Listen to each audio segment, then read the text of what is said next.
In a deep green forest surrounded by tall, ancient trees and rough, rocky land, there lived a young fox. He was slim, sharp, and always thinking more than others. While other hunters chased prey daily, he wanted something greater. He did not want survival. He wanted control. As the sun slowly melted into the horizon, he stood on a high rock, studying the land below him. One evening, something caught his attention. From the forest edge, a large group of light brown rabbits appeared. They moved together carefully, alert but calm. They entered a narrow, rocky canyon, a path tight enough to control. The fox did not move.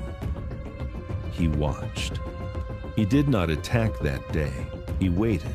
The next week, they returned. Same time, same direction. He watched again.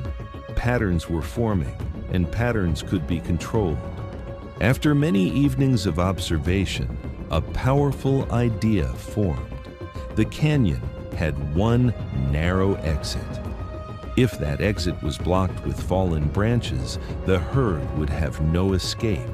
He would not chase. He would wait, and waiting required patience, not speed. That night, under the quiet silver moon, he approached the forest's wisest observer.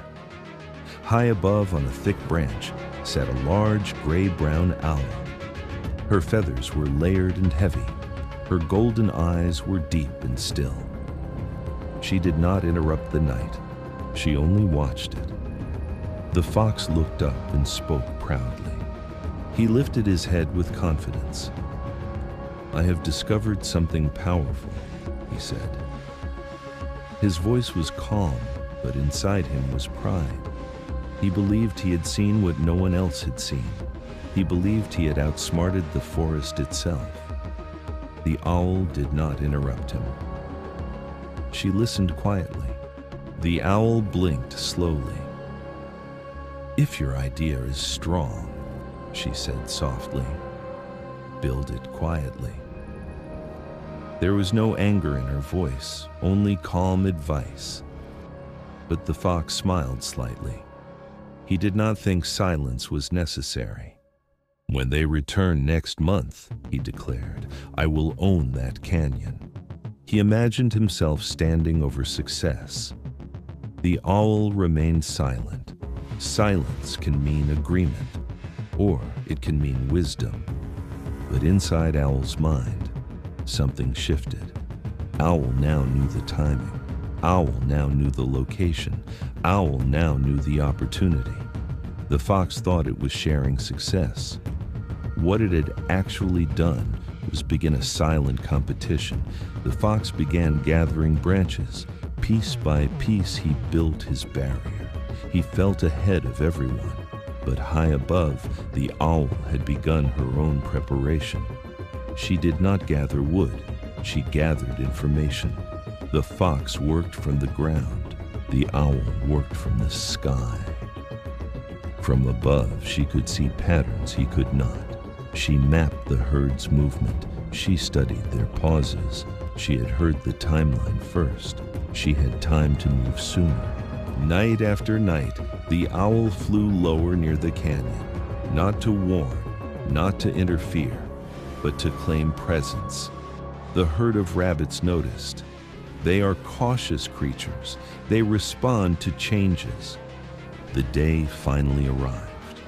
The fox stood near his completed barrier. He felt prepared. He felt ready. In his mind, victory had already happened. But something was different. The herd of rabbits approached slowly, then stopped. The rabbits did not enter. They turned. They moved toward another path through thicker forest. The fox froze. This was not part of the plan. The fox replayed every step in his mind. He had planned carefully. He had calculated correctly. So what had changed? Then he looked up. The moment he had spoken his plan, he had unknowingly begun a race. The owl had known earlier. She had time to respond earlier. She had height. She had speed. The owl had not betrayed him.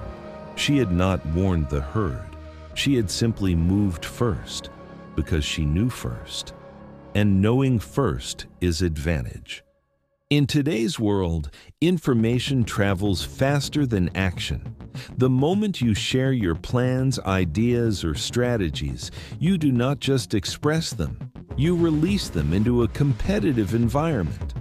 Wisdom is not only about having a good plan, it is about knowing when to speak, who to speak to, and when to let your results speak instead.